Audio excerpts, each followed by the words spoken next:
പതിറ്റാണ്ടുകളോളം വിലക്കിന്റെ പിടിയിലായിരുന്ന Saudi cinema വ്യവസായം വളർച്ചയുടെ പുതിയ ഘട്ടത്തിലേക്ക്. ഹോളിവുഡ് സിനിമകൾക്കൊപ്പം സൗദി പ്രാദേശിക പ്രൊഡക്ഷൻ കമ്പനികളുടെ അറബ് സിനിമകൾ കൂടി തിയേറ്ററിൽ എത്തിയതോടെ പ്രേക്ഷകരുടെ എണ്ണവും വിപണിയുടെ മൂല്യവും വർദ്ധിക്കുകയാണ്. ഈ വർഷം ഇതുവരെ 10 കോടി സൗദി റിയാലാണ് സിനിമാ തിയേറ്ററുകളിൽ നിന്നും വരുമാനം. 9 വർഷം മുമ്പ് മാത്രം സജീവമായി സൗദി സിനിമാ വ്യവസായത്തിന് ഇത് മെച്ചപ്പെട്ട വളർച്ചയാണെന്നാണ് വിലയിരുത്തപ്പെടുന്നത്. 1983 മുതൽ നിരോധിക്കപ്പെട്ട സിനിമാ പ്രദർശനത്തിന് 2018 ഏപ്രിലാണ് സൗദിയിൽ സർക്കാർ അനുമതി ലഭിച്ചത്. മലയാള സിനിമകൾ ഉൾപ്പെടെ ലോകത്തിന്റെ വിവിധ ഭാഗങ്ങളിൽ നിന്നുള്ള ചലച്ചിത്രങ്ങൾ ഇപ്പോൾ തിയേറ്ററുകളിൽ എത്തുന്നുണ്ട്.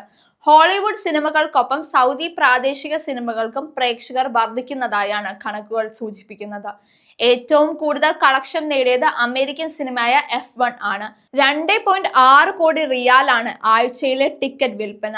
സൗദി സിനിമയായ അൽ സർഫ 2.26 കോടി റിയാൽ കളക്ഷനുമായി 2ാം സ്ഥാനത്താണ്.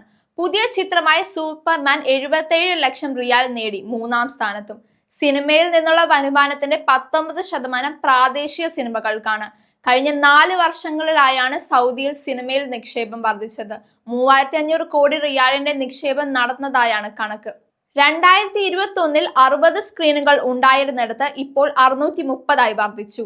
2023 ആകുമ്പോൾ 1000 എണ്ണമാകുമെന്നാണ് വിലയിരുത്തൽ. ഭക്ഷ്യമേഖലയിലും പരസ്യ മേഖലയിലും സിനിമയ്ക്കൊപ്പം വളരുന്നുണ്ട്. 2030 ആകുമ്പോഴേക്കും സിനിമയുമായി ബന്ധപ്പെട്ട തൊഴിലവസരങ്ങൾ വലിയ തോതിൽ വർദ്ധിക്കും. 7000 നേരിട്ടുള്ള തൊഴിലുകളും 4.5 ലക്ഷം അനുബന്ധ തൊഴിലുകളും ഉണ്ടാകുമെന്നാണ് വിലയിരുത്തൽ.